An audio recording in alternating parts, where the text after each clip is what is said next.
सच कहा था उसने, कभी खामोश बैठोगे, कभी कुछ गुनगुनाओगे, मैं इतना याद आऊंगी, मुझे जितना बुलाओगे।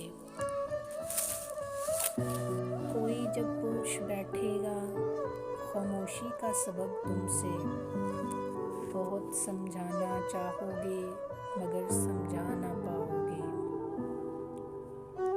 कभी दुनिया मुकम्मल बन के आएगी निगाहों में, कभी मेरी कमी दुनिया की हर शय में पाओगे।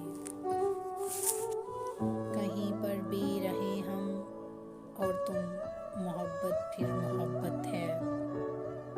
तुम्हें हम याद आएंगे, हम तुम्हें याद आएंगे।